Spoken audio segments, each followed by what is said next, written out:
दर्शकवृन्द, यस कार्यक्रममा हामी कोरोना र त्यसपछि सरकारले लागू गरेको लकडाउन र त्यसले देशको अर्थतन्त्रमा पारेको प्रभाव लगायतका विषयमा छलफल गर्दै आएका छौँ। पछिल्लो समय देशमा कोरोनाको संक्रमण फैलिँदै गएपछि, जोखिम बढ्दै गएपछि हामीले यो कार्यक्रमको स्वरूपमा अलिकति परिवर्तन गरेको छौँ। अहिले हामी प्रविधिका मार्फत आफ्ना अतिथिहरूसँग जोडिन थालेका छौँ र यसै क्रममा हिजो हामीले गण्डकी प्रदेशका केही विज्ञहरू, त्यहाँका उद्योगी र त्यहाँका व्यवसायीहरूसँग हामीले कुराकानी गरेका थियौँ त्यहाँको अर्थतन्त्रको बारेमा। र आज हामी कुरा गर्न गइरहेको छौँ प्रदेश नम्बर 1मा कोरोना महामारी र त्यसपछिको लकडाउनले पारेको असरका विषयमा त्यहाँका उद्योगी, त्यहाँका अर्थविद र त्यहाँका सरकारका प्रतिनिधिहरूसँग हामी कुरा गर्न गइरहेको छौँ।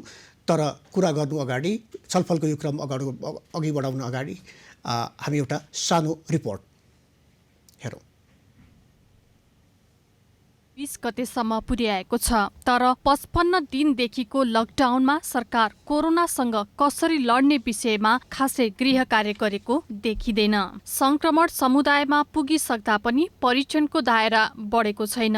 अझ बाँके नरैनापुरमा भएको युवकको मृत्युले सरकारको तयारीमाथि ठूलो प्रश्न चिन्ह लगाएको छ। मापदण्डलाई बेवास्ता गर्दै बनाइएका अव्यवस्थित क्वारेन्टिनले अझै पनि थुप्रै ज्यान लिन सक्ने सम्भावनालाई नकार्न सकिन्न। तर सरकारले भने संक्रमणलाई रोक्न हर सम्भव प्रयास भइरहेको दाबी गरेको छ। यता उद्योगी व्यवसायीहरू पनि सरकारको निर्णयबाट चित्त बुझाउन सकेका छैनन्। अत्यावश्यक सेवा र उद्योगहरूलाई सुचारू राख्न सरकारले दिएको निर्देशन पालना गर्न सक्ने अवस्था छैन। लकडाउनका कारण श्रमिकहरू गाउँ फर्किसकेका छन् भने उपलब्ध श्रमिकहरूलाई समेत काममा लगाउन सकिने अवस्था छैन, जसले बिस्तारै आपूर्ति व्यवस्था प्रभावित हुन थालेको छ।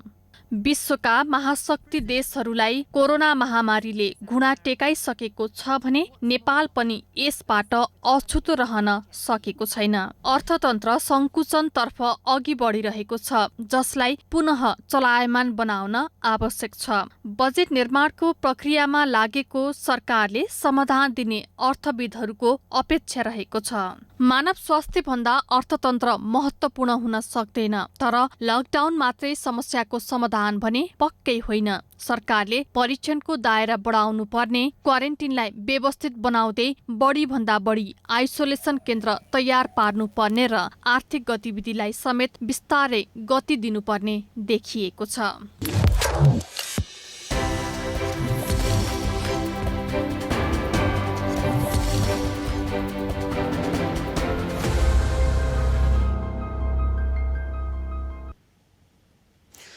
छलफलको क्रममा हामीसँग जोडिनु भएको छ उद्योगी कृष्ण कुमार अग्रवालजी।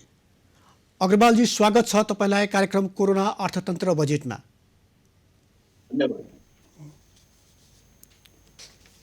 अग्रवालजी, लकडाउनको आज 55 दिन भइसक्यो। अहिले के छ त प्रदेश नम्बर 1 को उद्योगहरूको अवस्था? कति खुलेका छन्, कति बन्द भएका छन् र खास गरी उद्योगी व्यवसायीहरूले के कस्ता समस्याहरू अहिले भोगिरहेका छन्? अहिले जसरी यो कोरोनाले भएको लकडाउनले विश्वव्यापी अर्थतन्त्र नै धराइसी भएको छ र जसरी विश्वव्यापी अर्थतन्त्रमै प्रतिकूल प्रभाव परेको छ भने हामीहरू पक्कै पनि छुटिएर बस्न सक्दैनौँ। यो लकडाउनले हाम्रो यो प्रदेश नम्बर 1 का धेरै औद्योगिक व्यवसायीहरूलाई समस्यामा पारेको छ। औद्योगिक व्यवसाय मात्रै होइन, कृषकहरू, उत्पादन क्षेत्रका उद्योगिक व्यवसायीहरू, साना व्यापारीहरू, यहाँसम्म कि उपभोक्ताहरू समेत अत्यन्तै चिन्तित भएका छन् र उनीहरूलाई धेरै नै नराम्रो असर परेको छ। र सबैभन्दा ठुलो असर त सेवा क्षेत्रमा परेको छ। करिब करिब हाम्रा यातायात व्यवसायीहरू, तपाईँको अन्य ट्याक्सी, क्याब चलाउनेहरू, उनीहरूको व्यवसाय त पुरै नै धराइसी भएको छ। त्यसैले यो अर्थतन्त्रले हाम्रो आर्थिक नै छिन्न भिन्न पारिदिएको हामीले महसुस गरेका छौँ। अझ तपाईँ त निजी क्षेत्रका निजी क्षेत्रलाई समेत प्रतिनिधित्व गरिरहनु भएको छ। अहिले त्यहाँ निजी क्षेत्रको समस्याको कुरा गर्दा मुख्य समस्या के देख्नु भएको छ? निजी क्षेत्रका व्यवसायीहरूले त्यहाँ के समस्या भोगिरहेका छन्?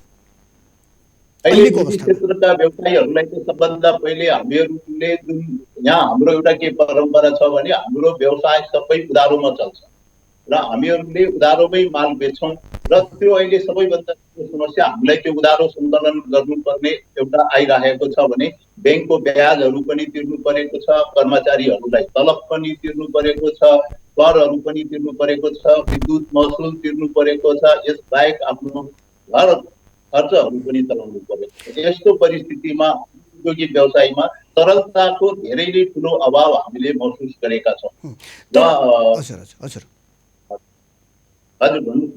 हजुर अग्रवालजी, तर थुप्रै सङ्ख्यामा तपाईँहरूले मजदुरहरू पनि कटौती गर्नुभएको छ।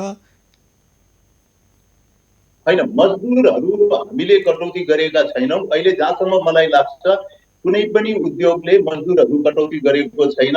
तर के छ भने बाहिरका मजदुरहरू जस्तो हाम्रो तराई क्षेत्रमा पहाडका केही मानिसहरू आएर काम गर्छन्, उनीहरू आफ्नो घर लागेका छन् भने अनि टाढा टाढाका मजदुरहरू पनि आफ्नो घरमा लागेकोले त्यो एउटा मजदुरको समेत हामीलाई समस्या देखिएको जस्तो महसुस भएको छ र पछि गएर यदि नेपाल सरकारको सही तथा सकारात्मक सोच आएर हामीले उद्योग चलाउनु पर्यो भने सबै मजदुरहरू प्राप्त गर्ने चाहिँ अहिले समस्या आइहाल्छ। सबै मजदुरहरू तुरन्तै जुटाउनु अप्ठ्यारै हो।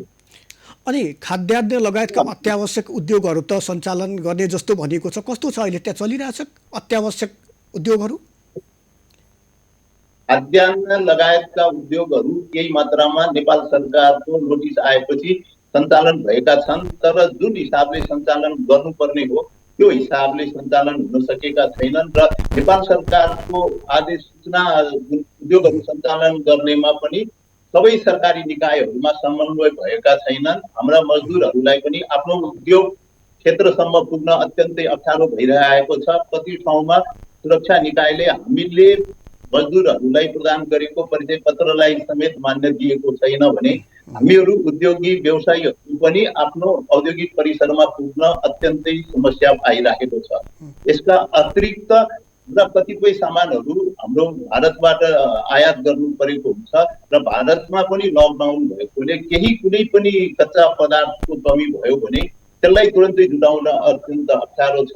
अर्कोतर्फ भने तयारी भइसकेको माललाई पनि बजारमा पुर्याउन अत्यन्तै समस्या आइरहेको छ, किनभने पसलहरू त पुग्न छैन, त्यसले गर्दा बिक्री त हुने भइरहेको छैन। त्यसले गर्दाखेरि उद्योग अत्यन्तै कम क्षमतामा, खाद्यान्न उद्योगहरू अत्यन्तै कम क्षमतामा सञ्चालन भइरहेका छन् भने उनीहरूमा पनि सबभन्दा पहिले बजार व्यवस्थापन, बिक्रीको, कच्चा मालको ठुलो समस्या रहेको छ। अग्रवालजी भर्खरै भन्नुभयो कि उत्पादनलाई बजारसम्म लग्न पनि गाह्रो भएको छ, किनकि सवारी साधन लगे पनि पासको समस्या छ। यसको बारेमा स्थानीय प्रशासनसँग तपाईँहरूले कुराकानी गर्नुभएको छैन, छलफल गर्नुभएको छैन यसको बारेमा? होइन, स्थानीय प्रशासनसँग हामीले कुरा गरेका छौँ। स्थानीय प्रशासनले पनि त्यसमा सुविधा दिएको छ, तर एउटा कहिले आज दिने सिडिओ प्रमुख जिल्ला अधिकारीको कार्यालयले आज पास दिन्छ, भोलि एउटा गृह मन्त्रालयबाट सूचना आउँछ, सबै पास हामीले तानिसकेका छौँ। यसरी सरकारी निकायहरूमा एउटा समन्वयको अभाव हामीले देखेका छौँ र स्थानीय निकायले प्रमुख जिल्ला अधिकारीको कार्यालयले पहिले पास उपलब्ध गराउँथ्यो, अब यी सिस्टमबाट पास उपलब्ध गराइरहेका छन्। त्यसले गर्दाखेरि हामी यता तराईतिर बस्नेवालाहरूलाई चाहिँ यो पासहरू प्राप्त गर्न अलिक समस्या भइरहेको छ। तर यो ज्येष्ठ 3 गतेदेखिको जुन नोटिसमा ढुवानीका साधनहरूलाई पासै आवश्यकता नपर्ने जुन एउटा वाणिज्य विभागको पनि सूचना आएको छ, यता गृह मन्त्रालयको पनि सूचना आएको छ, त्यसले लाग्छ हामीलाई यहाँ ढुवानीका साधनहरू जुन प्रोटोकल नेपाल सरकारले फिक्स गरेको छ त्यसलाई पालन गर्यौँ भने ढुवानी समस्या चाहिँ केही हदमा समाधान हुन्छ कि जस्तो हामीलाई लागेको छ। अग्रवालजी, लगभग उद्योग धन्दा कल कारखाना सबै ठप्पको अवस्थामा छ भन्दा हुन्छ। अब यो ठप्प रहेको उद्योग धन्दा कल कारखाना या देशको अर्थतन्त्र नै भनौँ न, हैन, यसलाई पुनः गति दिन तपाईँको विचारले चाहिँ के गर्नु पर्ला? उद्योगी व्यवसायको लागि सरकारले के कस्ता नीति ल्याइदिनु पर्ला आगामी दिनमा? अहिले तत्कालै त नभनौँ, तर आगामी दिनमा चाहिँ के कसो गर्नु पर्ला जस्तो लाग्छ तपाईँलाई? होइन, अब सबभन्दा पहिले त यो जुन लकडाउन छ नेपाल सरकारले यसलाई निरन्तरता दिइरहेको छ। अब हाम्रो चाहिँ सोच भने लकडाउन यो कोरोना भाइरसको सबै समाधान होइन, यसले केही हदमा सहयोग छ भने अब आगामी दिनहरूमा हामीले उद्योग धन्दाहरू, व्यापार व्यवसायहरू, बजार व्यवस्थापन यिनीहरूको लागि सबै एउटा प्रोटोकल बनाएर बिस्तारै खुल्ने वातावरण बनाउनु पर्छ। यातायात व्यवसाय पनि केही हदमा प्रोटोकल बनाएर चलाउनु पर्छ र साथै अब बजेट पनि आउँदैछ, नेपाल सरकारको कार्यक्रमहरू पनि आइसकेका छन्। कार्यक्रममा उद्योगी व्यवसायीहरूलाई राहत दिने धेरै कुराहरू उल्लेख भएको छ र हामी चाहन्छौँ हाम्रो बजेट पनि वास्तवमा त्यो कार्यक्रम बेसमा आओस् र हामी उद्योगी व्यवसायीहरूलाई जुन तरलताको अभाव छ त्यसलाई चाहिँ समाधान गर्नको लागि वित्तीय संस्थाहरूलाई नेपाल सरकार, अर्थ मन्त्रालय होस्, राष्ट्र ब्याङ्क होस्, उनीहरूले निर्देशन होस् र यसले गर्दा अहिले सबैभन्दा ठुलो समस्या हाम्रो उत्पादन लागत धेरै बढ्ने परिस्थिति आएको छ भने त्यसलाई अब कसरी सब्सिडाइज गर्न सकिन्छ त्यो सब कुराहरू सरकारले समाधान गर्यो भने निश्चय नै उद्योग धन्दाहरू पुनः एकपटक सञ्चालन हुन सक्ने परिस्थिति छ। तर अहिलेको वातावरणमा नेपाल सरकार चुप लागेर बस्यो भने उद्योग धन्दाहरू पूर्ववत अवस्थामा फर्किन धेरै नै समस्या छ। अग्रवालजी, एकातर्फ सरकार बजेट निर्माणको प्रक्रियामा लागिसकेको छ र अर्कातर्फ ब्याङ्क नेपाल राष्ट्र ब्याङ्क भनौँ, उद्योगी व्यवसायीले के चाहन्छ यसपालिको बजेटमा के कुरा उल्लेख गर्नु पर्दो र नेपाल राष्ट्र ब्याङ्कले तपाईँहरूलाई के सहुलियत प्रदान गरिदिनु पर्यो कि उद्योग व्यवसाय चाहिँ पुनः एउटा गति लिन सकोस्? अहिले हाम्रो सबैभन्दा समस्या अहिले एकमुष्ट नेपाल सरकारले होस्, नेपाल राष्ट्र ब्याङ्कले होस्, जोसुकैले होस्, अहिले गर्ने भनेको एकमुष्ट एक शब्दमा भन्नुपर्दाखेरि हाम्रो उद्योगी व्यवसायीहरूको जुन मानसिक विचलन आएको छ, जुन हामी अहिले त्रासमा बाँचिरहेका छौँ, हामीलाई त्योबाट हटाउनको लागि हाम्रो उच्च मनोबल कायम गर्नुपर्ने हो। त्यो त उच्च मनोबल कसरी कायम गर्ने? के यसको लागि केही चाहिन्छ? हजुर, यो उच्च मनोबल हजुरले भन्नुभयो, यो उच्च मनोबल कायम गर्न सरकारले के गरिदिनु पर्ला उद्योगी व्यवसायको लागि? एकदम बुदागत रूपमा भन्दाखेरि हामी के भन्न सक्छौँ त्यसलाई? उच्च मनोबल कायम गर्न अहिले हामीसँग तरलताको धेरै ठुलो अभाव छ र आगामी दिनहरूमा पनि तरलताको धेरै ठुलो समस्या हुनुपर्ने छ। यस्तोमा पुनर्कर्जाको वर्गीकरण, पुनर्कर्जा गर्ने एउटा सरल व्यवस्था हुनु पर्यो। पुनर्कर्जाको लागि नेपाल सरकारले अलि थप रकमको राष्ट्र ब्याङ्कलाई निर्देशन दिएर वाणिज्य ब्याङ्कहरूले व्यवस्था गर्नुपर्छ। यसका साथै व्यवसाय त्यो वाणिज्य ब्याङ्कहरूले लिने ऋणको ब्याज दरमा अत्यन्तै कमी गर्नुपर्छ।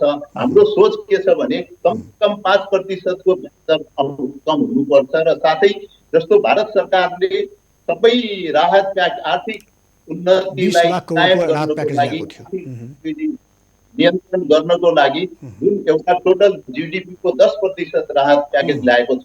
ठिक छ, हाम्रो देश अलि आर्थिक स्थितिले कमजोर देश हो, तर हामी चाहन्छौँ कि सबै क्षेत्र, कृषि क्षेत्र होस्, उत्पादन क्षेत्र होस्, सेवा क्षेत्र होस्, जो सफर गरेको छ लकडाउनले गर्दाखेरि उनीहरूको लागि पनि कमसे कम एउटा सबैलाई मिलाएर एउटा 5% सम्म राहत, 5% जीडीपी को राहत प्याकेज एउटा घोषणा गरोस् ताकि सबै प्रकारका यसबाट पीडित व्यक्तिहरूले आफ्नो हिसाबले पुरानो व्यापारहरू फेरि सुरु गर्न सक्छन्। समय र संवादका लागि धन्यवाद हजुरलाई।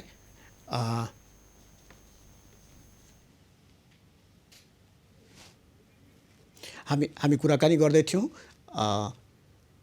प्रदेश 1 का उद्योगी कृष्ण कुमार अग्रवालजीसँग र कृष्ण कुमार अग्रवालजीले भन्दै हुनुहुन्थ्यो सरकारले उद्योग व्यवसायलाई पुनः यदि गति दिन चाहिरहेको छ, देशको अर्थतन्त्रलाई पुनः यदि चलायमान बनाउन खोजेको छ भने पुनः उसले चाहिँ राहतको सहुलियतको प्याकेज ल्याउनु पर्यो र यो सहुलियतको प्याकेज कम्तीमा पनि कुल गार्हस्थ उत्पादनको 5% कम्तीमा 5% हुनुपर्ने बताइरहनु भएको थियो। दर्शकवृन्द, हामी कुरा गर्दैछौँ आज प्रदेश नम्बर 1 को बारेमा। प्रदेश नम्बर 1 क्षेत्रफलको हिसाबले यो प्रदेश 25,905 वर्ग किलोमिटरमा फैलिएको छ र जनसङ्ख्याको कुरा गर्दाखेरि 45,34,943 भनेपछि 45 लाख झन्डै 35,000 जनसङ्ख्या रहेको छ। त्यहाँ जनसङ्ख्याको हिसाबले यो देशको तेस्रो ठुलो प्रदेश हो। साक्षरताको हिसाबले पनि प्रदेश नम्बर 1 धेरै अगाडि रहेको छ। 73.68% पछिल्लो जनगणनाले देखाएको छ। त्यस्तै प्रदेश नम्बर 1 14वटा जिल्ला यसमा समावेश गरिएका थिए, जसमा कि ताप्लेजुङ, सोलुखुम्बु, ओखलढुङ्गा, पाँचथर, तेह्रथुम, झापा, इलाम, धनकुटा, भोजपुर, मोरङ, सुनसरी, झापा, खोटाङ र उदयपुर लगायतका जिल्लाहरू छन्। प्रदेश एकमा केही हिमाली जिल्ला छन्, केही पहाडी जिल्ला छन्, त्यस्तै केही तराईका जिल्ला छन् र अझ सबभन्दा ठुलो विशेषता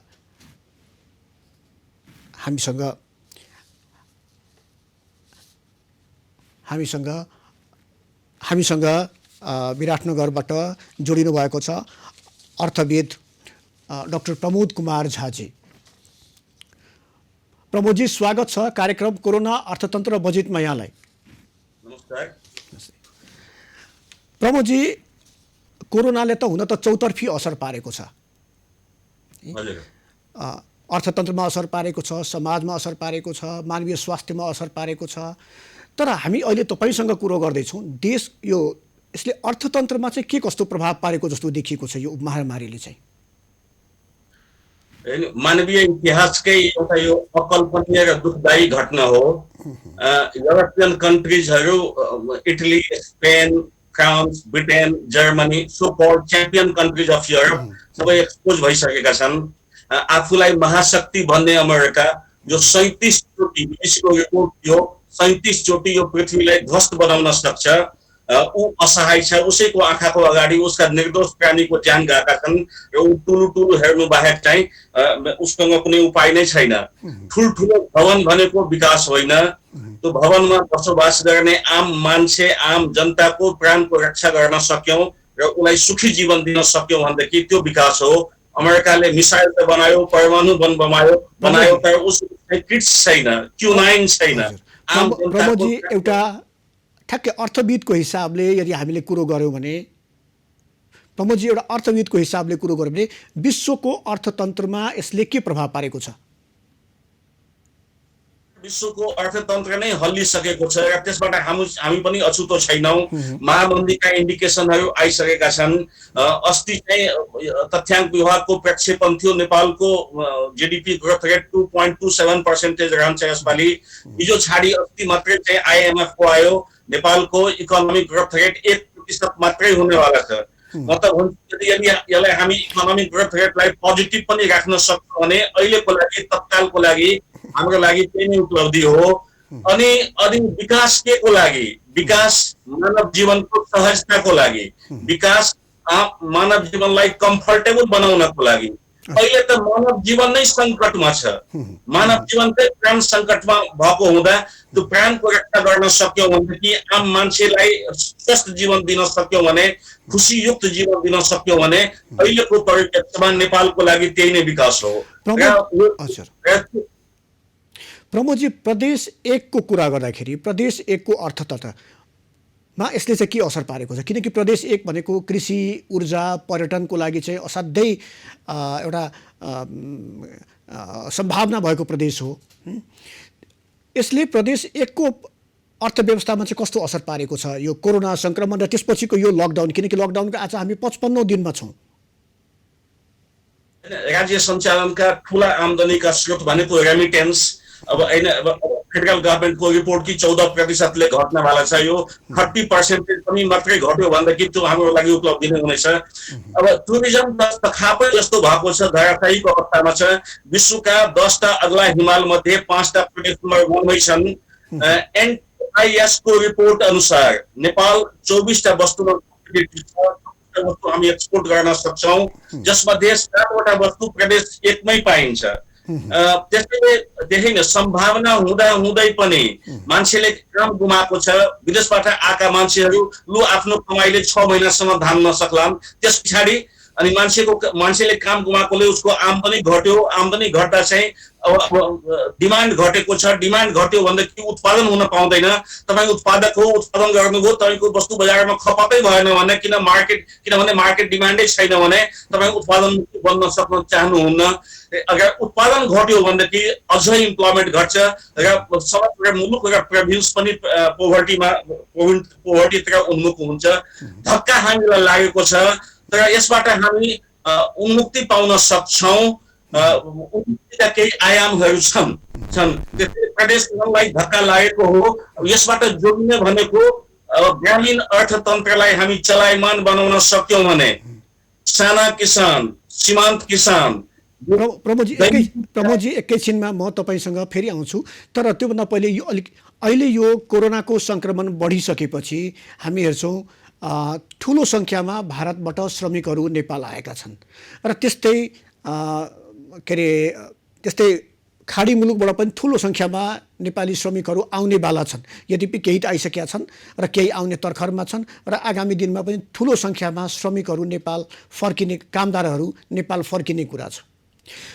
एकातर्फ देशको आर्थिक गतिविधि ठप्प छ र अर्कोतर्फ हामीसँग यो नयाँ समस्या, अब समस्या त नभनौँ, हाम्रै देशका नागरिक हुन हामी समस्या नभनौँ, तर ठुलो सङ्ख्यामा श्रमिकहरू फर्किएका छन्। यसले देशको अर्थतन्त्रमा या समाजको जुन एउटा संरचना छ त्यो संरचनामा के प्रभाव पर्न सक्ला अगाडिका दिनमा र यसलाई हामी कसरी व्यवस्थापन गर्न सक्छौँ? अनइम्प्लोयमेन्ट, बेरोजगारी एउटा भयावह समस्याको रूपमा आएको छ। यो इन्फर्मल एस्टिमेसन एक्लो इन्डियाबाट 15 लाख सेमी स्किल्ड वर्कर चाहिँ यहाँ आएका छन् र प्रत्येक साल चाहिँ लगभग 4 देखि 5 लाख श्रमिक चाहिँ लेबर मार्केटमा नेपालमा थपिन्छन्। त्यसैले अनइम्प्लोयमेन्ट भयावह समस्या हो, तर यसलाई हामी व्यवस्थापन गर्न सक्छौँ। सेमी स्किल्ड वर्करलाई यदि हामी कृषिमा समाहित गर्न सक्यौँ, म अघि पनि भने साना किसान, सीमान्त किसान, कृषि श्रमिक, कृषिलाई यदि हामी चलायमान बनाउन सक्यौँ र साना उद्यम, साना उद्योग, साना व्यवसायलाई हामी चलायमान बनाउन सक्यौँ भने र ती श्रमिक मध्ये अधिकांशलाई कृषिमा लैजान सक्यौँ र उनीहरूलाई व्यावसायिक तालिम दिन सक्यौँ भने, जस्तो मानव प्लम्बरको ट्रेनिङ, इलेक्ट्रिसियनको ट्रेनिङ, त्यस्तै ट्रेनिङ हामी दिन सक्यौँ भनेदेखि यो अनइम्प्लोयमेन्ट प्रब्लम त एकदमै सल्भ त हुँदैन, तर के भन्दा निकै बेरोजगारीको समस्यालाई हामी न्यून बनाउन सक्छौँ र नेपालको अर्थतन्त्र र प्रोभिन्स 1 को पनि अर्थतन्त्र भाइब्रेन्ट ग्रोथ नभए पनि कमसेकम धराशायी हुन सक्ने अवस्थामा छैन। यो अर्थतन्त्र चाहिँ चलायमान हामी राख्न सक्छौँ र यसको सबभन्दा ठुलो कम्पोनेन्ट के हो भने स्मल इज ब्युटिफुल भन्नाले साना किसान, सीमान्त किसान जो नेपालका आत्मा हुन्, उसलाई हामी सहज सजिलो ढङ्गले सब्सिडाइज हामी लोन दिउँ, अथवा एकदमै कम भन्दा कम ब्याजमा, अथवा म त भन्छु सब्सिडाइज लोन दिउँ र उसलाई उत्पादन गर्न लगाऊ र उसलाई यो त्रास नदिउँ कि तिम्रो उत्पादन भोलि बिक्दैन। कसैले किनेन भन्दाखेरि गभर्मेन्टले किन्नेछ तिम्रो उपज। अहिले चाहिँ नेपालमा आएको आलु सबै भुटानको आलु हो। भुटानले आफ्नो किसानलाई उत्पादनमुखी बनाएको छ र सबै आलु भुटान गभर्मेन्टले किन्छ र गभर्मेन्टैबाट बेचबिखनको संयन्त्र मिलाइएको छ। भुटान मात्रै हुन सक्छ भनेदेखि नेपालमा किन हुन सक्दैन? त्यसैले अब स्मल इज ब्युटिफुल, साना किसान, सीमान्त किसान दैनिकी ज्यालामा प्रमोदजीको भनाइबाट बिल्कुलै म सहमत छु, तर यसका लागि त सरकारको ठुलो प्रतिबद्धता चाहिन्छ। अहिलेको सरकारमा यो प्रतिबद्धता कतिको पाउनु भएको छ प्रमोदजी, तपाईँले एउटा अर्थविदको हिसाबले कुरा गर्दा चाहिँ? एकदम होइन। यो कोरोनाको धक्काकै कारणले गर्दा आरसीएफ ऱ्यापिड क्रेडिट फेसिलिटी 26 अर्बको निर्ब्याजी कर्जा आइएमएफले नेपाललाई दिएको छ। त्यो 26 अर्बको पैसा हामी साना किसान, सीमान्त किसानको उन्नयनमा लैजाउँ, साना व्यवसायी, साना उद्योगीको उन्नयनमा हामी लैजाउँ र त्यसो हामी गर्न सक्यौँ भनेदेखि, अनि अहिले भर्खरै अब गभर्मेन्ट अफ इन्डियाले अब 20 लाख करोडको एउटा प्याकेज ल्याएको छ इकोनोमीलाई रिभाइभ गर्नको निम्ति। हाम्रो बजेट आउँदैछ, अब प्रादेशिक बजेट आउनेवाला छ, संघीय बजेट आउनेवाला छ। गभर्मेन्टको वचनबद्धता त चाहियो। गभर्मेन्ट भनेको अभिभावक हो। गभर्मेन्ट सधैँभरि चाहिँ मतलब पन्छिन पाउँदैन। गभर्मेन्ट चाहिँ नाफामुखी पनि हुन पाउँदैन। अहिले समाजलाई कसरी रक्षा गर्ने त्यो सबैको दायित्व हो। गभर्मेन्ट नेतृत्वदायी भूमिकामा भएकोले एक्लो गभर्मेन्टबाट केही हुँदैन। गभर्मेन्टसँग हात पनि उभिदियो भनेदेखि, समाज पनि उभिदियो भनेदेखि, साना व्यवसायी, साना किसान पनि उभिदियो भनेदेखि हो यो सम्भव छ नेपालमा। होइन, हाम्रो यात्रा चाहिँ चुनौतीपूर्ण छ र यो असम्भव छैन, कठिन हो, तर यो उद्देश्य चाहिँ हामी हासिल गर्न। प्रमोदजी, भर्खरै अस्ति शुक्रबार सरकारले नीति तथा कार्यक्रम ल्याएको छ र अहिले हजुर तपाईँले भन्नुभएको जुन योजना छ, यो योजनाहरू सरकारको नीति तथा कार्यक्रममा कतिको परेको जस्तो लाग्छ? सरकार कतिको देशको अर्थतन्त्रलाई चलायमान बनाउनको लागि प्रतिबद्ध भएको देख्नु भएको छ? नीति तथा कार्यक्रमलाई आधार बनायो भने अब नीति तथा कार्यक्रम भनेको अब महामहिम राष्ट्रपतिज्यूबाट चाहिँ त्यो इन्डिकेसन आएको छ इकोनोमीलाई कसरी रिभाइभ गर्ने भने चाहिँ त्यहाँ निर्देशन चाहिँ भएको छ। अब यसलाई एग्रो इन्डस्ट्रियल लिङ्केजको जुन कुरा आएको छ कृषिलाई उद्योगसँग जोड्ने चिया उद्योग, अब चिनी उद्योग, जुट उद्योग, फ्रुट जुस उद्योग अब लगायतका आदि इत्यादि उद्योगलाई हामी प्रोत्साहन दिन सक्यौं भने र कृषि आयात प्रतिस्थापनमा हामी जान सक्यौं भनेदेखि र यो इन्डिकेसन नीति तथा कार्यक्रममा भएको छ। अब त्यसलाई चाहिँ मेटेरियलाइज गर्ने बजेटले हो, त्यसलाई सप्लिमेन्ट गर्ने बजेटले हो। बजेट आउँदैछ 15 जेठमा, बजेटमा यी सबै गतिविधि चाहिँ हामी हेर्न पाउँछौं होला। लेट अस होप, हाम्रो आशा पनि त्यही नै हुनेछ। अब आशाको केन्द्र बिन्दु नेपालमा भनेको कृषि क्षेत्रको उन्नयन नै हो।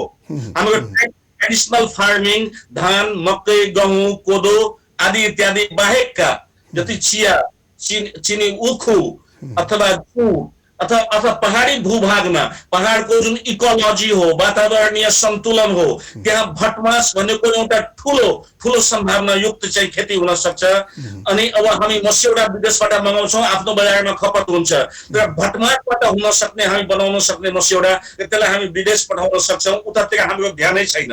त्यसले अब एग्रो इन्डस्ट्रियल लिङ्केजको बेला आएको छ। कृषिलाई उद्योगको हामी दर्जा दिन सक्यौं, कृषिलाई उद्योगसँग हामी जोड्न सक्यौं भने चिया उद्योग, चिनी उद्योग, जुट उद्योग, टोबाको उद्योग, जुस उद्योग हो। यसले गर्दा चाहिँ प्रोभिन्स 1 को पनि इकोनोमी रिभाइभ हुन्छ, नेपालको अर्थतन्त्र पनि रिभाइभ हुन्छ। हामीलाई धक्का लागेको छ, तर यो धराशायी हुन सक्ने अवस्था चाहिँ छैन नेपालको। प्रमोदजी, हामी कुराकानीको लगभग अन्तिममा छौं। सरकार अहिले बजेट निर्माणको प्रक्रियामा अगाडि बढेको छ। तपाईको विचारले यसपालिको बजेटमा के कुरालाई प्राथमिकता दिनु पर्ला, के विषयलाई प्राथमिकतामा राख्नु पर्ला, के कुरालाई चाहिँ कम प्राथमिकतामा राख्नु पर्ला, के लाग्छ तपाईलाई?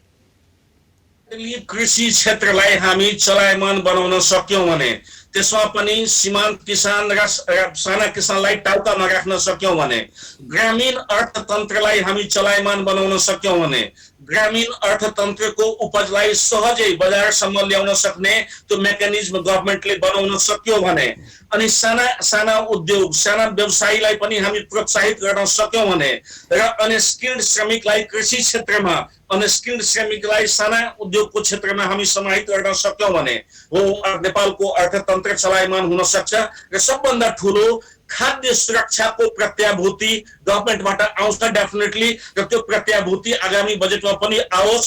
र त्यो खाद्य सुरक्षा हामी गर्न सक्यौं भने र मितव्ययिताको सिद्धान्त, अनावश्यक जुन खर्च छ त्यसलाई हामी मिनिमाइज गर्न सक्यौं भने अनि नेपालको अर्थतन्त्र चलायमान बन्न सक्छ।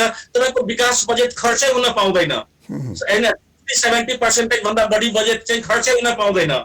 भएको बजेटको विकास बजेटलाई हामी मानवीय जनजीवनको रक्षाको लागि हामी लान सक्यौं भने अनि नेपालको कृषि क्षेत्रलाई हामी चलायमान बनाउन सक्यौं भने, पुअरेस्ट अफ द पुअर, एकदम एक्सट्रिम पोभर्टीमा जीवन यापन गर्ने व्यक्तिलाई हामी उसको प्राणको रक्षा गर्न सक्यौं भने, फरवर्ड ब्याकवर्ड लिङ्केज को सही विश्लेषणको रूपमा हामी बजेट ल्याउन सक्यौं भने, होरिजेन्टल भर्टिकल डेभलपमेन्ट दुईटैको अवधारणालाई हामी अंगीकार गर्न सक्यौं भने हो यो हामी नेपाल सजिलै यसबाट चाहिँ उन्मुक्ति पाउन सक्छ। भयावह अवस्था छ, कठिन परिस्थिति हुन सक्छ। जस्तै अहिले तपाईले एउटा कुरा गर्नुभयो प्रमोदजी, अहिले भर्खरै तपाईले कुरा गरिरहनु भएको थियो अनावश्यक खर्चलाई कटौती गर्ने। कस्तो खालको यो अनावश्यक खर्च, हामी केही उदाहरण प्रस्तुत गर्न सक्छौं यहाँ? जहाँ अनावश्यक चाहिँ भ्रमण, विदेश भ्रमण, अनावश्यक महँगा गाडी किन्ने, मन्त्रालयमा एउटा गाडीले काम हुन्छ भनेदेखि 3टा गाडी नहोस्, अनि राजनीतिक क्षेत्रमा लाग्नु भएको जति पनि राजनीतिक विज्ञ हुनुहुन्छ उहाँ सबैको ब्लू ब्लडेड लाइफ नहोस्, आम जनता हामी सबै भइदिउँ। जबसम्म कोरोनाको समस्या संकटको समाधान हुँदैन, हाम्रो जीवनशैली सामान्य होस्, आम जनता जस्तो होस्, आम जनतालाई हामी अम्ब्रेला दिउँ, उसको जीवन रक्षा हामी गरौँ, हामी पनि आम जनता नै भइदिउँ। त्यसो हामी गर्न सक्यौं भनेदेखि भोलि यही नेपालको माटोले हामीलाई दिन सक्नेछ। अनावश्यक फिजुल खर्ची जो नहुँदा पनि हुन्छ, ती सबै खर्च मितव्ययिताको सिद्धान्त नअप्नाइ त अब सम्भवै छैन। प्रमोदजी, समय र संवादका लागि धन्यवाद। हामी पछि फेरि यहाँसँग जोडिनेछौँ। दर्शकवृन्द, हामी कुरा गरिरहेका थियौँ विराटनगरमा रहनुभएका अर्थविद डाक्टर प्रमोद कुमार झासँग। उहाँले यसपालिको बजेटमा सरकारले विशेष गरी कृषिलाई केन्द्रित गर्नुपर्ने विचार राखिरहनु भएको थियो र त्यस्तै उहाँले अनावश्यक खर्चमा कटौती गर्नुपर्ने कुरामा उहाँले बढी जोड दिँदै हुनुहुन्थ्यो र खास गरिकन जुन अहिले ठुलो सङ्ख्यामा यो कोरोनाको सङ्क्रमण फैलिसकेपछि भारतले पनि लकडाउन घोषणा गर्यो र भारतले लकडाउन घोषणा गरेपछि ठुलो सङ्ख्यामा भारतमा रहँदै आएका नेपाली श्रमिकहरू, नेपाली कामदारहरू अहिले घर फर्केका छन् र ती अधिकांश अहिले बेरोजगारको अवस्थामा रहेका छन्।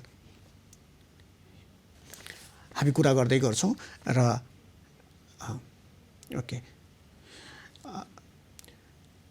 ठुलो सङ्ख्यामा श्रमिकहरू फिर्ता भएपछि नेपालको श्रम बजारमा अहिले ठुलो समस्या। एक त पहिलो कुरा उनीहरूसँग रोजगार छैन। नेपालकै अधिकांश उद्योग व्यवसायहरू बन्द भएका छन्, अधिकांश उद्योग व्यापारहरू बन्दका अवस्थामा छन् र जसले गर्दाखेरि एउटा ठुलो समस्या, श्रम बजारमा ठुलो समस्या देखिएको छ। तर अर्थविद र हामीसँग हुनुहुन्छ प्रदेश 1 योजना आयोगका उपाध्यक्ष सुबोध प्याकुरेलजी। सुबोधजी, कार्यक्रम कोरोना अर्थतन्त्र बजेटमा यहाँलाई स्वागत छ। धन्यवाद। सुबोधजी, लकडाउन लागू भएको 55 दिन भइसक्यो, जनजीवन अस्तव्यस्त भइसकेको छ।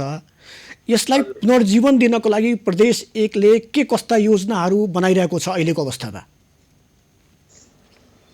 वास्तवमा के भन्ने हो भने कोरोनाले एउटा नयाँ शिक्षा चाहिँ हामीलाई दियो। यो शिक्षा चाहिँ के दियो भने हामीहरूले आत्मनिर्भर अर्थतन्त्रको विकास गर्नुपर्ने रहेछ। आफ्नै स्रोत भन्नाले आफ्नै कच्चा पदार्थ, आफ्नै प्रविधिमा मूलत आधारित उद्योगहरूको स्थापना गर्नुपर्ने रहेछ भन्ने ज्ञान दियो। अब हाम्रा अधिकांश उद्योगहरू चाहिँ नि कच्चा पदार्थको लागि विदेशमा आधारितको लागि बाध्य छन्। अब अहिले बाहिरबाट कच्चा पदार्थहरू आउन सकिरहेको छैन, किनभने जहाँबाट आउने हो, जुन बाटो भएर आउने हो, ती सबै नै कोरोना पीडित छन्। अनि हाम्रो उद्योगहरू चाहिँ कस्तो छ भने औद्योगिकरणको हिसाबले आफूलाई टिकाइराख्न सक्ने खालका उद्योगहरू छैनन्। सरकारले जे जति सुविधाहरू दिएको छ अथवा विदेशको तुलनामा जे जति अधिक सुविधा प्राप्त छ, त्यो अधिक सुविधामा खेलेर उद्योगलाई बचाउनु पर्ने बाध्यतामा हाम्रा उद्यमीहरू छन्। अब अहिले हामीले करिब 2 महिना लकडाउन गरिसक्यौँ। यो 2 महिनाको बिचमा उद्योग चलाउने भनेर पनि निर्णय हुन्छ, तर उद्योग चलाउने भनेर एकातिर निर्णय हुन्छ, अर्कोतिर त्यही बेलामा कोरोनाका बिरामी भेटिन्छन्, सारा समाज त्रस्त हुन्छ। अब सुरक्षाकर्मी पनि त्रस्त हुन्छन्। अनि गृह मन्त्रालयले एउटा यस्तो कडी कडाउको आदेश जारी गर्छ कि मजदुरले कारखानासम्म पुग्नै पाउँदैन। हजुर। अनि फेरि के हुन्छ भने उत्पादन गर्ने भनेर कच्चा माल त ल्याउन देला, बाहिरबाट ल्याउने माल, तर त्यसलाई प्याकिङ गर्ने सामानहरू, त्योसँग आवश्यक अरू कतिपय विषयहरू स्थानीय तहमै जोगाड गर्नुपर्ने हुन्छ। ती मान्छेहरूलाई पनि हिँडडुल गर्न दिया छैन। भनेपछि एकातिर उद्योग चलाउन दिने भनेको छ, तर उद्योगको लागि आवश्यक त धेरै कुरा हुन्छ नि त। त्यो धेरै कुराहरू नहुँदाखेरि उद्योग चल्न बडो कठिन अवस्था छ। अब यो बेलामा उद्योगलाई साह्रै कठिनाइ परेको छ। यसमा दुई मात्रै छैन। यसलाई दिनुपर्ने उपचार भनेको राहत नै हो। राहत भनेको जस्तो अब उनीहरूले चाहिने कर बुझाउने बेला भयो। सुबोधजी, थोरै म उतातिर आउँछु। अहिले जस्तै हामीले पटक गरेर लकडाउन 55औं दिनमा, आज 55औं दिन हो लकडाउनको। वास्तवमा लकडाउन भनेको त के सरकारले एक किसिमको आफ्नो तयारीको लागि पनि लकडाउनलाई प्रयोग गर्नुपर्ने हो। तर यो पछिल्लो यदि 55 दिनको हामीले हेऱ्यौँ भने खासै सरकारले तयारी गरेको देखिन। कोरोना सङ्क्रमित अहिले ठाउँ ठाउँमा क्वारेन्टिन बनाइयो, तर त्यो क्वारेन्टिन पनि अव्यवस्थित छ। भर्खरै अस्ति हामीले यदि बाँकेको घटनालाई हेऱ्यौँ भने अव्यवस्थित क्वारेन्टिनमा बस्दै आएका थिए। त्यस्तै प्रदेश एकै कुरा गर्दाखेरि थुप्रै ठाउँबाट हामीलाई खबर पनि प्राप्त भइरहेको छ, क्वारेन्टिन त बन्यो तर त्यो व्यवस्थित छैन। अनि त्यो ठाउँमा चाहिँ मान्छे झन् बढी बिरामी पर्ने समस्याहरू छ। त्यस्तै अब बजारकै कुरा लिउँ त यो 55 दिनमा सरकारले आफूलाई केही तयारी गरेको जस्तो देखिएन। किन होला यस्तो? मात्र लकडाउन त समाधान होइन समस्याको। यो कुरो कसरी पनि हामीहरूले बुझ्नुपर्छ भने नि, यो कोरोनाको जुन महामारी सुरु भयो, त्यो महामारी सुरु हुन साथै यो खालको सङ्कट आइपुग्छ, आइलाग्ला भन्ने हिसाबले संसारमा कुनै कसैले पनि सोचेका देशले थिएनन्। सोचेको हामीहरूले देखेका छैनौँ। त्यसको अर्थ हामी पनि ढिलो हुनु पर्थ्यो भन्ने अर्थ चाहिँ लगाउनु हुन्न। त्यहाँ चाहिँ ल्याप्स हुन गयो, त्यसलाई मैले पनि स्वीकार गर्नुपर्छ। तर यही क्रममा अब तपाईँलाई म सान्दर्भिक कुरा राख्छु, तपाईँलाई थाहा छ कि सत्य मेरो धर्म हो। अहिले हामीहरूले के देख्यौँ, प्रदेश 1 को तपाईँलाई उदाहरण दिने हो भने हरेक चिज चाहिँ नि भन्न त संघीयता भनियो, तर सारा चिज चाहिँ नि केन्द्रीकृत रहेछ। जस्तो प्रदेश 1 ले सबभन्दा राम्रो काम गर्यो भनेर तपाईँहरू पनि भन्नुहुन्छ होला। हो पनि तुलनात्मक रूपमा राम्रै काम गर्यौँ, तर जे गर्यौँ हामीहरूले जबरजस्ती गर्यौँ। जस्तो कि नेसनल ट्रेडिङको घर हामीहरूले लगभग हामी कब्जै गर्छौँ भनेरै गयौँ र चाहिँ नि मन्त्रीज्यूलाई फोन गरेर स्वीकृति लिएर अनेक गरेर त्यहाँ चाहिँ नि हामीहरूले केही करोड खर्च गरेर कोरोना अस्पतालको निर्माण गर्यौँ। त्यस्तै कोशी अञ्चल अस्पताल पनि हाम्रो मातहतमा छैन, त्यो सङ्घीयमा छ। त्यो सङ्घीय अस्पताललाई पनि बोलाएर तिमीलाई कति करोड चाहिन्छ लैजाऊ, तर भोलि सङ्क्रमण आइहालेछ भने उपचार गर्ने प्रबन्ध गर भनेर हामीले भन्यौँ। PCR को हकमा पनि कतिसम्म चाहिँ नि हाम्रो बिचमा संवाद सूचनाको कमी राखिएको अवस्था रहेछ भने यहाँको भेटेरिनरी अस्पतालमा PCR को ल्याब रहेछ, त्यहाँको मेसिनमा अलिकति मर्मत सम्मार गर्ने काम गर्दा चल्ने रहेछ, तर त्यो कुरो हामीलाई थाहै भएन। संजोगवश गणेश शाहजीले एउटा चाहिँ नि यस्तै कार्यक्रम गर्नु भएको थियो भर्चुअल मिटिङको, त्यहाँ एकजना रिटायर भएको चाहिँ नि डाइरेक्टर साहबले भन्नुभयो कि त्यहाँ भेटेरिनरीमा छ, किनभने पशुलाई कोरोना लाग्छ, धेरै जसो कुकुरलाई लाग्छ र त्यसको उपचार गर्ने प्रबन्ध पनि छ, ट्याब्लेट इन्जेक्सन पनि हुन्छ भनेपछि बल्ल थाहा भयो कि त्यहाँ पनि ल्याब रहेछ। कोशी अञ्चल अस्पतालमा पनि एउटा PCR ल्याब रहेछ जो वर्षौंदेखि चाहिँ नि बिग्रेर थन्केर बसेको रहेछ। त्यसलाई बनाउनको लागि हामीहरूले पोखरादेखि चाहिँ नि विशेषज्ञ बोलाएर गर्यौँ। तपाईहरुलाई थाहा छ कि सेना र प्रहरी हाम्रो मातहतमा छैन, तर उनीहरूलाई पनि रिक्वेस्ट गरेर उनीहरूलाई पनि हामीहरूले काममा लगायौँ। सबभन्दा ठुलो समस्या त के रहेछ भन्नु होला भने प्रदेशले संघलाई चाहिँ नि कुनै पनि रकम पठाउन नमिल्ने, संघले मात्रै प्रदेशलाई पठाउन मिल्ने। भनेपछि संवाद र समन्वयको अलिकति बीचमा चाहिँ देखिएन। ठिक, म तपाईलाई बताउँछु, अरु प्रदेशलाई पनि काम लाग्छ। अनि हामीहरूले के गर्यौं भने तपाईको विपद कोषमा पैसा सार्यौं, सुरुमै 10.5 करोड सारिहाल्यौं। अनि विपद कोषको पैसा चाहिँ जहाँ पनि दिन मिल्ने रहेछ। अनि सेनालाई आग्रह गरेर क्वारेन्टाइन पनि बनाउन लगायौं, आइसोलेसन पनि बनाउन लगायौं, यता पनि बनाउन लगायौं, BPKIS मा पनि त्यस्तै अनेक गरेर बल्ल बल्ल व्यवस्था गर्यौं। तर के छ भने क्वारेन्टाइनको लागि उपयुक्त हामीसँग ठाउँ चाहिँ छैन। त्यसो भएको हुनाले बाध्य भएर सार्वजनिक विद्यालयलाई लिनु पर्यो। अब सार्वजनिक विद्यालयमा न खटिया पलङ हुन्छ, न आवश्यकता अनुसारको शौचालय हुन्छ। अब यस्तो ठुलो समस्या एकाएक आइलाग्यो कि कहिले पनि अनुभव नगरेको खालको समस्या आएको हुनाले अहिले हाम्रो अवस्था के छ भने अब गल्तीबाट सिक्दै जाने, काम गर्दै जाने, अगाडि बढ्दै जाने। तर यही क्रममा नै हामीले ट्रेसिङ पनि गर्यौं, उपचार पनि गर्यौं र अहिले तपाईले देखिराख्नु भएको छ कि 17-18 जना हाम्रो उपचारबाट निको पनि भएर गइसके। सुबोजी, थोरै म अलिकति कुरालाई चाहिँ फरक उसमा लान चाहन्छु। जस्तै अहिले यो कोरोनाको संक्रमण देखिएपछि खास गरिकन भारतबाट थुप्रो संख्यामा कामदारहरू नेपाल फर्किएका छन्, श्रमिकहरू या भारतमा बसेर विभिन्न रोजगारमा भएका नेपालीहरू फर्किएका छन् र प्रदेश 1 मै पनि यसरी फर्किनेको संख्या ठुलो रहेको छ। यहाँको उद्योग धन्दा कल कारखाना आफै बन्द छ र त्यहाँबाट फेरि थपिएका छन् र उता खाडी मुलुकबाट पनि केही दिनमै यो थपिने क्रम बढ्नेछ। अब अहिलेको अवस्थामा चाहिँ प्रदेश 1 सरकारले यी जुन फर्किएका युवा कामदारहरू यसलाई चाहिँ कसरी व्यवस्थापन गर्ने योजना बनाएको छ? तपाईँ त योजना आयोगमा पनि हुनुहुन्छ, प्रदेश योजना आयोगमा पनि केही योजना बनाइएको छ यसका लागि? अब म तपाईँको ध्यानाकर्षण के गराउन चाहन्छु भने हामीहरूले 76, 77, 80, 81 को पञ्चवर्षीय योजना हामीहरूले जारी गर्यौँ। त्यो हाम्रो यहाँको चाहिने प्रदेश सरकारले, क्याबिनेटले, सारा चाहिने स्थानीय तहका मान्छे, जिल्ला समन्वय समिति बसेर विकास परिषदबाट पारित भएको योजना छ। त्यो योजना चाहिँ के छ भन्नु होला भने हाम्रा तमाम योजनाहरू दिगो विकास लक्ष्यको एउटा न एउटा लक्ष्यसँग गाँसिएको योजना छ र हामीहरूले चाहिँ नि कसरी के गर्नुपर्छ भन्ने बारेमा त्यहाँ चाहिँ लेखेका छौँ। तर अहिलेसम्मको समस्या हाम्रो नेपालको के हो भने गएको 70 वर्षसम्म तपाईँले हेर्नुभयो भने हाम्रो प्रमुख ध्यान चाहिँ पूर्वाधारमा गयो र पूर्वाधारमा पनि त्यसमा पनि 75% ध्यान चाहिँ सडक निर्माणमा गयो र सडक निर्माण चाहिँ कस्तो भयो भने सबभन्दा खर्चिलो पहाडी ठाउँमा सडक निर्माण गर्दाखेरि समतल ठाउँमा भन्दा 4.5-5 गुणा बढी खर्च लाग्ने।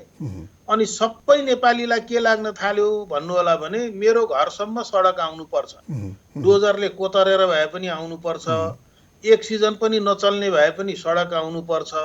त्यसले गर्दा हाम्रो लगानीको प्राथमिकता त्यहाँ पुगेन। हामीले हाम्रो परम्परालाई बिर्स्यौँ।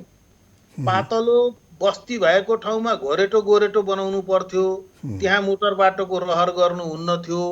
अब अहिले तपाईँले विदेशबाट फर्केका मान्छेहरूको कुरा गर्नुहुन्छ, विदेशमा गएका नेपालीहरू टोटलमा चाहिने करिब चाहिने 30 लाख, 25 देखि 30 लाख छन्। अब त्यो 30 लाखबाट बिग्नै फिर्ता आए भने अथवा के लामो समयको लागि यतै फिर्ता आउने भनेको कति हुन्छ भन्दाखेरि अहिलेको चाहिने विश्वव्यापी आकलन गर्दाखेरि 30% जति आप्रवासी मजदुरहरू फिर्ता जान्छन्। भनेको तात्पर्य 9 लाख मान्छे आउँछन्। ती 9 लाख मान्छे भनेको सबका सब तन्नेरीहरू हुन्।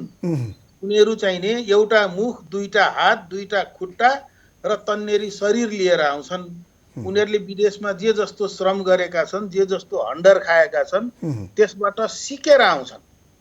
ती हाम्रा लागि सम्पत्ति हुन्, एउटा कुरा। दोस्रो कुरा, यो देशमा लाखौं हेक्टर जमिन अहिले बाँझो छ। अहिले हाम्रै प्रदेशको कुरा गर्नुहुन्छ भने 14 जिल्ला मध्ये 9वटा जिल्लामा चाहिने जनसङ्ख्या हरेक वर्ष माइनस ग्रोथ छ, घटिरहेछ। मान्छेहरू सहरतिर खनिएका छन्, हाम्रो सहरी जीवन भएको छ। अब हामीहरूले दुईटा पात धनियाँ पनि बजारबाट किन्नुपर्छ, खाजा खानको लागि चाउचाउ बोकेर आउनुपर्छ। त्यसो भएको हुनाले हाम्रो जीवनमा सँग गाँसिएको उत्पादन प्रणाली जुन थियो आत्मनिर्भर कृषि प्रणाली, हामी त्यतातिर फर्किनु पर्छ। तर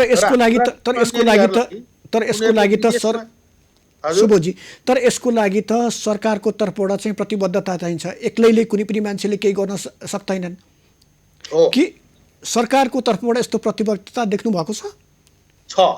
तपाईले चाहिने सरकारको नीति कार्यक्रमलाई तपाईले ख्याल गर्नुभयो भने त्यसमा 4वटा बुँदा प्रमुख बुँदा छ जसको वरपर सिङ्गो नीति र कार्यक्रम घुमेको छ। तर त्यो त हरेक वर्ष लेखिएकै कुरा त्यसमा फेरि उल्लेख गरिएको छ। हैन, तपाईले त एउटा कुरो त ठिकै भन्नुभयो। मैले अघि नै 70 वर्षको कथा सुनाएँ तपाईलाई। कमसे कम यो कोरोनाले एउटा अवसर चाहिँ के दिएको छ भने हामीले अब आफ्नो आत्मचिन्तन गर्नुपर्छ। हामीले आफ्नो संस्कार बारे पुनर्चिन्तन गर्नुपर्छ र हाम्रो गाउँलाई हामीले आफै बनाउनु पर्छ। हाम्रो गाउँका विद्यालय राम्रो भएनन् भनेर जिल्ला सदरमुकाम वा शहरतिर नानी च्यापेर झर्ने होइन कि गाउँको विद्यालय किन राम्रो भएन भनेर त्यहाँको अभिभावक समितिलाई समात्नु पर्छ। अब त स्थानीय सरकार छ, त्यसलाई घचघच्याउनु पर्छ। सारा नागरिक लागेर गर्नुपर्छ। म त त्यो बेलाको मान्छे हुँ जसलाई बिहारबाट आएको मास्टरले छडीले हिर्काएर पिटिकन पढाउनुहुन्थ्यो। हामी त कुनै बोर्डिङमा पढे मान्छे त होइन, तर भुइँको चिन्तन त हामीमा आयो नि त। त्यसो भएको हुनाले र अघि तपाईँले उठाउनु भएको सवाल चाहिँ बिल्कुल दुरुस्त के हो भने अब हामीहरूले आफ्नो माटो सुहाउँदो प्रविधि, त्यस अनुसारको तालिम, त्यस अनुसारको सामग्री उत्पादन गर्छु भन्ने यो तन्नेरीहरूलाई, हाम्रो देशका गाउँका मान्छेहरूलाई त्यो हामीले उपलब्ध गराउनु पर्छ। त्यो उपलब्ध गराउन सक्यौं भने एक। दोस्रो कुरा, हामीले नदीको मात्रै यदि रिभर ट्रेनिङ मात्रै गऱ्यौँ भने हामी लाखौं बिघा जमिन उकास्न सक्छौँ।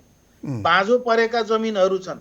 यो त राइट टाइम के हो भने अहिले भन्यो भने फेरि अनेकन कुरा गर्छन्, हेर्नुहोस्, आरोप लगाउँछन्। यथार्थ के हो भने तपाईँ हामीले अहिलेसम्म भू उपयोगको चाहिने वास्तवमा कार्यकारी उपाय नै गरेनौँ। जहाँ पनि घर बनाउन पाउने त हुँदैन नि त। अमेरिका युरोपमा पनि हुँदैन, महान पुँजीवादी देशमा पनि हुँदैन जहाँ सम्पत्तिको अधिकार छ। त्यसो भएको हुनाले यो बेलामा एट वन स्ट्रोक भूमि सार्वजनिक सम्पत्ति हो, तिमीले बढाएको हर्जाना नदिकन राज्यले कुनै हालतमा अधिग्रहण गर्ने छैन भनेर प्रतिबद्धता बमोजिमको कानुन जारी गर्नुपर्छ र भूमिको सबभन्दा पहिले भूमिको चाहिने विभाजन गर्नुपर्छ। कुन भूमि कहाँ उपयोग गर्ने हो त्यस अनुसारको काम गर्नलाई मान्छेलाई प्रोत्साहित गर्नुपर्छ र सामूहिक खेतीलाई बढावा दिनुपर्छ, सहकारी खेतीलाई बढावा दिनुपर्छ। इजरायलमा गरे जस्तो त्यही सहकारीले सामग्री पनि दिन्छ, मेसिनरी पनि भाडामा दिन्छ, उत्पादन पनि किनिदिन्छ, बजार व्यवस्था पनि गर्छ, स्तर पनि बनाउँछ। र केही सामान्य कुराहरू छन् जसमा ख्याल गर्नुपर्छ। जस्तो हेर्नुहोस्, प्रदेश एकलाई त समस्या छैन, 3.5 लाख टन हामीलाई चाहिने भन्दा बढी उत्पादन हुन्छ। तर हाम्रो देशमा जुन खाद्यान्न तपाईँ हामीले आयात गरिरहेका छौँ, म तपाईँलाई एउटा सानो उदाहरण दिन्छु। हाम्रो नेपालको खाद्यान्नको 30% चाहिँ भण्डारणको क्रममा नाश भएर जान्छ, ढुँडी परेर जान्छ। त्यसको सामान्य उपचार के छ भन्नु होला भने यदि ड्रायर मेसिन, सामान्य मेसिन हो, त्यो धेरै महँगो हुँदैन, यदि ड्रायरमा ड्राई गरेर मल्टिलेयर ब्यागमा यदि त्यसलाई प्याकिङ गरिदिने हो भने त्यो 30% को नोक्सानी घटेर जम्मा जम्मी 2.5 देखि 3% मा घट्छ। 2.5 देखि 3% मात्रै अन्न यदि नोक्सानी हुने हो भने 1 वर्षमा हामीलाई पुग्ने अन्न हाम्रो देशमा उपलब्ध हुन्छ। तर यसका लागि त तपाईहरुले नै प्रयास गर्नुपर्ने हो, किनकि अहिले सरकारमा पनि तपाईहरु हुनुहुन्छ, यति के अरे ज्ञान राख्नु भएको छ यस क्षेत्रमा। तर यो लागू किन हुन सकेको छैन? कुन ठाउँमा गएर अड्किदो रहेछ कुराहरू चाहिँ? अड्किदो रहेछ कहाँनिर भन्नु होला भने तपाईलाई थाहा छ, अहिले पनि नेपालको कर्मचारी तन्त्रमा सबभन्दा ठूलो संख्या अहिले पनि संघीयमा राखेको छ। कुनै पनि संघीयताको मर्म मुटु भनेको प्रदेश हो, किनभने त्यो प्रदेशले प्रदेशभरिको समायोजन गर्नुपर्छ। उदाहरणको लागि तपाईलाई भन्छु, नेपाल 3 वटा चीजको चाहिँ सम्मिश्रित देश हो। एउटा हिमाल, अर्को चुरे र तेस्रो नदी प्रणाली। यो हिमाल, चुरे र नदी प्रणालीलाई नक्साङ्कन गरेर मात्रै विकासका योजनाहरू निर्माण गर्नुपर्छ। यो काम, यस्तो काम कसले गर्दिने त? प्रदेशले गर्नुपर्ने होइन र? तर अहिले पनि तपाईले देख्नुभयो भने प्रदेशमा स्थानीय तहमा कर्मचारी छैनन् र कर्मचारी जो छन् तिनीहरूसँग यो अहिलेको विकासको आवश्यकता अनुरूपको व्यावसायिक कौशल पनि छैन। कुनै पनि तपाईको सेवा अनुरूपको, जस्तो कि तपाईको परराष्ट्र सेवामा चाहिँ परराष्ट्र सेवाको विशिष्ट सेवा हुन्छ नि त, होइन र? त्यस्तै स्थानीय तहमा चाहिँ विकास योजनाको विशिष्टीकृत सेवा हुनुपर्ने होइन, त्यो पनि छैन। अनि कहाँसम्म छ भन्नु होला भने अब अहिले तपाईँ हामी सबै गाली गर्छौँ होइन डाक्टरलाई। अब एउटा निजी अस्पतालले एउटा डाक्टरलाई 2 लाख रुपियाँ दिन्छ महिनाको, अनि सरकारी अस्पतालले 40,000 दिन्छ। जुन डाक्टरले पढ्नको लागि कमसे कम 2-2.5 करोड खर्च गरेर पढ्या हुन्छ, त्यसले बाबुआमाले लगाएर लगानी फिर्ता गर्न पनि त प्राइभेटतिर क्लिनिकतिर जानु पर्यो नि, परेन र? सुबोधजी, म अलिकति प्रदेश एकका केही उद्योगीहरूले समस्या बताइरहनु भएको थियो, जस्तै अहिले अत्यावश्यक सामग्री त अहिले हामीले बजारमा पुर्याउनै पर्यो, लकडाउनको अवस्था छ। तर उहाँहरूले के भन्दै हुनुहुन्थ्यो भने हामीलाई अत्यावश्यक सामग्री उत्पादन पनि गरेर पुर्याउ पनि भनेको छ, तर चाहिँ यो बजारसम्म लाँदाखेरि चाहिँ प्रशासनबाट धेरै समस्याहरू आइरहेका छन्। सरकारले उतातिर केही ध्यान दिन सक्छ अहिलेको अवस्थामा? होइन, यो क्वेसन के हो भने अब अघि नै मैले तपाईलाई भने नि, किनकि अहिले त तुरन्तै हाम्रो संघीयतामा वास्तवमा शक्ति विन्यास भएकै छैन। जस्तै मैले भन्न खोजेको कुरा, आजको आजै मान्छेलाई खाद्यान्न चाहियो हो, पानी चाहिन्छ। हिजोसम्मको पास सबै रद्द भयो अरे, नयाँ पास आएको छैन अरे। अब म आफै प्लानिङ कमिसनको उपाध्यक्ष, मैले प्रदेशभरि हिँड्नु पर्छ, तर मेरो गाडी रोकिदियो। अनि बल्ल बल्ल सिडिओ साहबलाई फोन गरेर उहाँले ट्राफिकलाई फोन गरेर अनि मेरो मोटर चल्यो र म अफिस आउन पाएँ।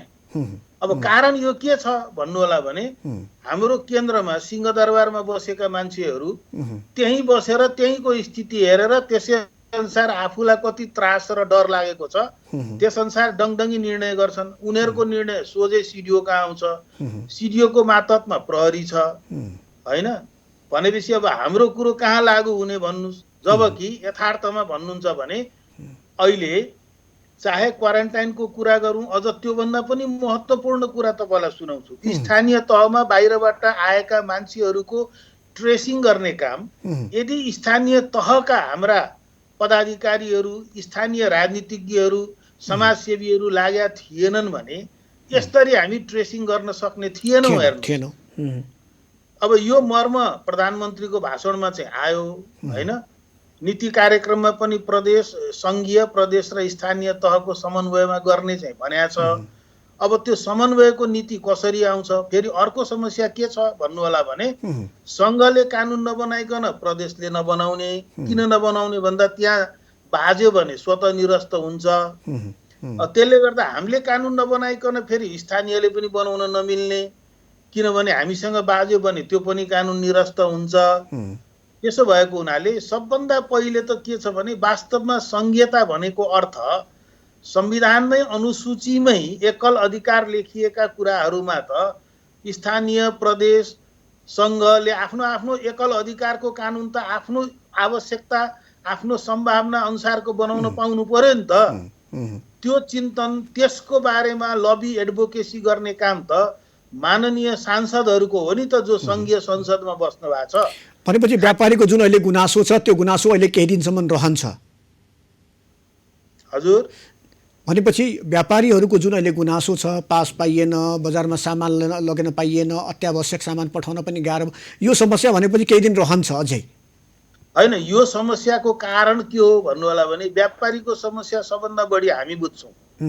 हाम्रो ठाउँका व्यापारी हुन् नि त, सम्भावना पनि हामी बुझ्छौँ। उनीहरूसँग गएर सामुन्ने पलेटी कसेर लौ यसरी यसरी गरौँ भन्ने समाधान पनि हामी खोज्न सक्छौँ। तर यी सबै कुरामा एक्लै गृह मन्त्रालयले मात्रै जारी गरेपछि हामीहरूले व्यापारीहरूको समस्या कसरी समाधान गर्न सक्छौँ? सुबोधजी, हामी लगभग कार्यक्रमको अन्तिममा आइसकेका छौँ। अब सरकार बजेट निर्माणको प्रक्रियामा अगाडि बढिसकेको छ। यसपालिको बजेटमा नेपालको यो ठप्प रहेको अहिलेको अर्थतन्त्रलाई गति दिनको लागि के कस्ता योजनाहरू ल्याउनु पर्ला, के कस्ता प्रावधानहरू राख्नु पर्ला जस्तो लाग्छ? अबको योजना भनेको सबै समष्टिगत योजना हुनुपर्छ।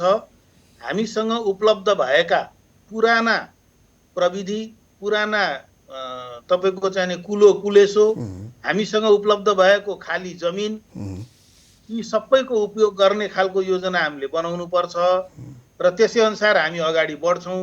हाम्रो चाहिने उद्यमीहरू, हाम्रा व्यापारीहरूले जे समस्या अहिले भोग्नु परिरहेको छ त्यो समस्याको बारेमा हामी सङ्घीय सरकारसँग लबी एडभोकेसी गर्छौँ, प्रशस्तै लबी एडभोकेसी गर्छौँ र आगामी चाहिने परिषदको जुन बैठक हुन्छ प्रदेशहरूसँग सङ्घीय सरकारको प्रधानमन्त्रीको अध्यक्षतामा, त्यसमा हामी यी सम्भावनाहरू र यी अप्ठ्याराहरूको बारेमा चर्चा गर्छौँ र त्यसरी हामी समाधान खोज्छौँ। अहिलेको लागि भन्नुहुन्छ भने अनौपचारिक रूपमा हाम्रो मुख्यमन्त्रीले नै केन्द्रीय सरकारसँग प्रशस्त समन्वय गरिरहनु भएको छ र आवश्यक पर्यो भने हामी डेलिगेसन गएरै पनि कुरा गर्छौँ र स्थानीय समस्यालाई समाधान गर्नको लागि हाम्रो तहबाट हुने कुनै पनि काम जे जति हुन सक्छ त्यसमा हामी कुनै हालतमा पनि सम्झौता गर्दैनौँ, गर्छौँ।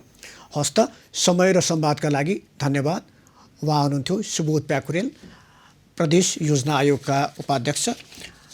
दर्शकवृन्द, आज हामीले प्रदेश 1 का बारेमा कुराकानी गर्दैथ्यौँ। प्रदेश 1 मा कोरोना महामारी र त्यसपछि सरकारले लागू गरेको लकडाउन र त्यसले प्रदेश 1 को अर्थतन्त्र लगायत विविध क्षेत्रमा पारेको असरको बारेमा हामीले छलफल गरिरहेका थियौँ र हामीसँग उद्योगी हुनुहुन्थ्यो कृष्ण कुमार अग्रवाल, त्यस्तै हामीसँग अर्थविद हुनुहुन्थ्यो डाक्टर प्रमोद कुमार झा र त्यस्तै हामीसँग सुबोध राज प्याकुरेलजी हुनुहुन्थ्यो।